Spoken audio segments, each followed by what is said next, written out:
Friends, well, my dream of the past 6 months has finally, at long last, come true. At last, Russian tankers from the so-called Shadow Fleet, which are carrying oil from extremely dangerous targets and risky extraction sites, have now turned into such a highly coveted and sought-after prize, a kind of national sport to try to capture them. And now, almost no one is really afraid to do it anymore, it seems. Well, except for the coalition of determined Europeans, of course. Obviously, the tankers that sailed around Venezuela are, of course, only being seized because that's their hunting grounds, their territory. But just yesterday, as you probably already know, in the Indian Ocean, India hesitated for quite a long time and then finally announced that it was refusing to buy Russian oil. And the 3 tankers that were hanging around nearby, the Indians simply arrested them and said, "Guys, you're on the United States sanctions list, so we're going to seize you." Obviously, the real prize is the oil itself, rather than these old, rusty, Shadow Fleet tubs. But today, the hunt in the Indian Ocean continued. Today, the US Navy seized another Russian tanker, this time in the Indian Ocean. By doing so, they're setting a good example because Britain and other NATO countries are still just discussing the possibility of such seizures. And in the Baltic Sea, there are plenty of them around, lots of them floating nearby, there. While the Indians and Americans are making their way there, a lot could be seized, if only there was the will. In general, the main trend is that no one is afraid of retaliation anymore, no one is afraid of revenge, no one is afraid. No one fears Moscow's wrath. A tanker carrying oil sails by, the Shadow Fleet of Russia. It's a prize. It's not a predator, it's not scary, it's not something untouchable. Just a prize. The helicopter seizure of this tanker today is already up on my Telegram channel, Sazonov Official. And on Facebook, Kyrylo Pravdorov, I'm happy to post it, just like yesterday's operation by the Indian side against the Russians. It's just satisfying to watch Russia get humiliated, and it puts up with it.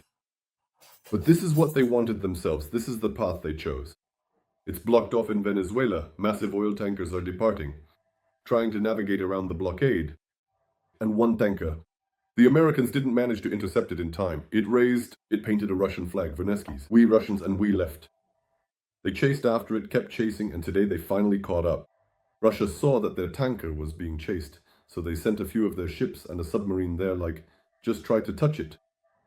But these are the Americans and Trump. They tried and they did touch it. And the Russian ships and submarine were standing nearby the whole time. Their helicopters were flying around, probably swearing a lot, but they didn't do anything. The tanker was seized, that's it. Then they seized a second tanker, also Russian, which I think was registered in Sochi and was also carrying oil from Venezuela. The Americans seized it too, without any resistance. Well, the Russians officially hesitated and said that this shouldn't be done, that it's an unfriendly act, that the sea is open to everyone, but no one cares about what they say. The main thing is not just the seizure of Russian Shadow Fleet tankers, but that they brought out their ships. And the Americans weren't afraid to do what they wanted right in front of those ships. But the Russians were afraid. Are they crying somewhere over there? Now, in the corners, both European politicians and Biden's team, who kept repeating the phrase, "We need to avoid escalation with Russia, this could end badly," are hiding. Trump doesn't care. Trump takes what he wants, escalation or not. Russia is getting crushed. As I wrote on Telegram about the Ukrainian process, Russians are pushovers, and not just any pushovers, but the real deal, as they say. Anyway, it's a good thing, and it only gets more fun from here. I just posted all these videos of the captures and the genuine reactions of Russians on my official Telegram, Sazonov Official. They're priceless. And for those who use Facebook, look up Kyrylo Sazonov in English there as well, because you can't upload everything here. The reaction was priceless. There were hysterical comments like, "We'll put up with this too. Yeah, soon they'll land paratroopers. They'll kidnap Putin." That's not interesting, that's kind of normal. There was one particular comment I really liked. I took a screenshot and shared it online. "It is certainly a good thing they haven't captured the ships of the Russian Navy yet. We would put up with that too." Basically, everyone is complaining. And the funniest part is the ending. Meanwhile, our operation is underway, everything is planned, and everyone is doing their part. At the same time, there are 5 tankers from Russia's Shadow Fleet in a Venezuelan port. These tankers, which had been sailing under different flags and with various home ports, raised their flags. They have raised Russian flags and officially declared their home ports as Sochi, and I think somewhere else too. And now they're heading out to the open sea. My English isn't very good at all, So please translate this for me. Good hunting, Trump K.